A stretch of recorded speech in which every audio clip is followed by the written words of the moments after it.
Hello friends, this is Youheum and thanks for joining me. It's been close to 6 years since I started my self-awareness journey, and I started from feeling constant anxiety attacks to now finally being able to manifest a simple, peaceful, and grounded lifestyle. So today I'll share the top 5 life-changing books that helped me overcome my negative emotions and allowed me to manifest my ideal lifestyle. I know that it's difficult to get started on inner healing, and I know that it's challenging to manifest major life changes.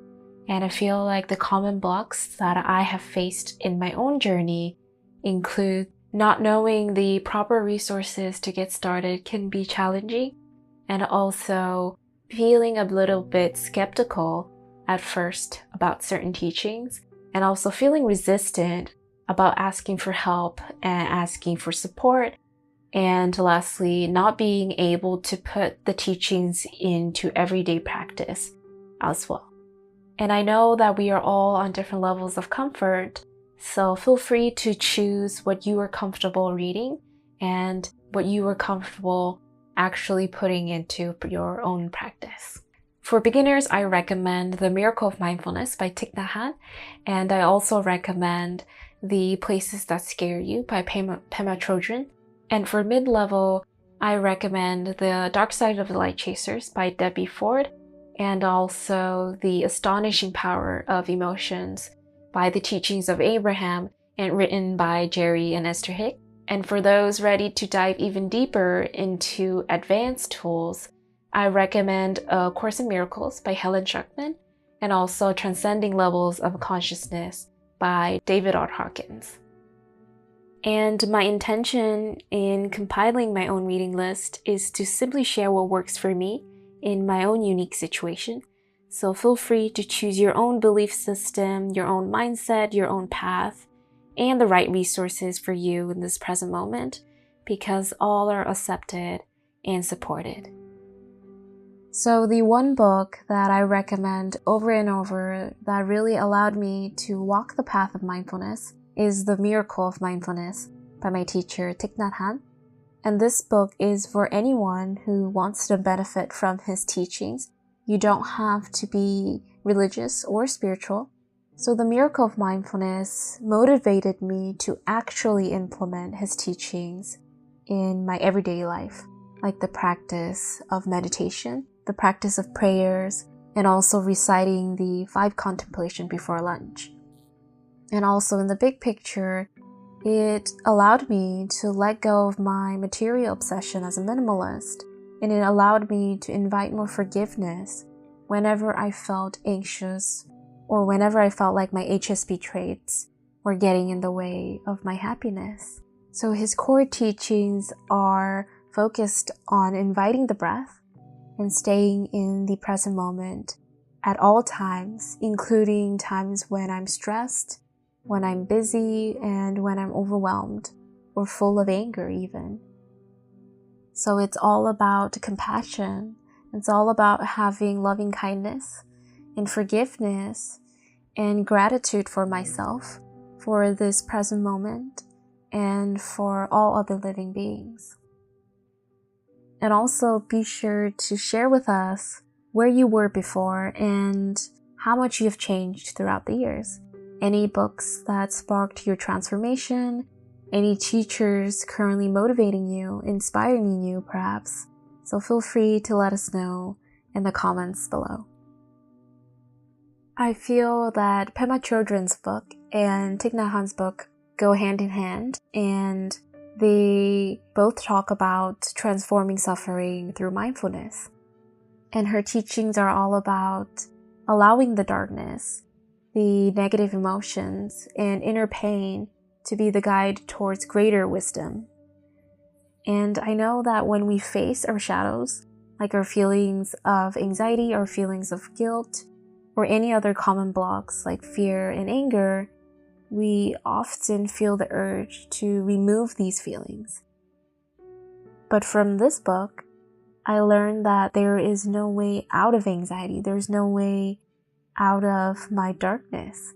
And the only way is to dive deeper into acceptance and forgiveness instead of trying to run away from my negativity. And I feel that this approach is actually very similar with the technique that's introduced in The Dark Side of the Light Chasers. And the technique that Debbie Ford focuses on is Carl Jung's shadow work technique. So with her prompts, I was able to uncover my authentic self, and I was able to embrace my own inner imperfections, my own negative feelings, and I was able to embrace both the good and the bad within me. And it allowed me to peel away the layers of denial, the layers of rejection and self-hatred, and also my low self-esteem that formed over years of shame and guilt. I've been absorbing the teachings of Abraham by Esther Hicks for years, and I still come back to their work all the time. And one of the most jam-packed book I recommend for getting started on their teachings is The Astonishing Power of Emotions. So the main highlight in this book is learning how to master one's life by mastering one's emotions and inner self.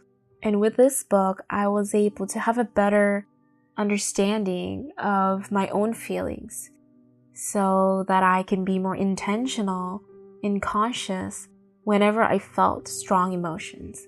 And this way, I was able to remain calm and neutral instead of being so easily swayed by the energy of other people. And I was able to finally become less reactive to judgment, to criticism, and external input. And the last two books that I would love to share are A Course in Miracles by Helen Schucman and Transcending Levels of Consciousness by David R. Hawkins. And I was introduced to these books after several years into healing, so it's a bit of a more advanced book. So in the beginning, I was a bit confused as to what they were saying. I couldn't understand the mindset that they were teaching, but I started to understand more and more. And now I finally see that both of these books, they hold the power to cast away all my worries, all my anxiety, my fear, and it has the power to neutralize suffering because it allows me to see the big picture. It allows me to recognize the presence of higher power, and it allows me to surrender my worries and pain to the truth, to the all-knowing. So if the purpose of consuming educational materials like books and videos are to find a quick remedy that's going to solve all my problems, then I will probably face disappointment and I will be frustrated for not being presented with a quick and permanent solution. But if my intention is to take the author's teachings and to create an actual practice out of it, then I feel like I can maximize the usefulness of that book. So for me, it all depends on how much I'm willing to take it to the next level, and also how much faith I have in the book's content, and how much I'm willing to commit to my own practice. That actually determines my overall satisfaction in what I choose to learn from. So I hope that the books that I introduced today and the resources that I share can somehow benefit you and be useful in your own journey. And I'll also drop a link to a full reading list in the descriptions below. So if you enjoyed this video, please like and subscribe to my channel. Thanks again for being here, my friends, and I hope to see you again soon.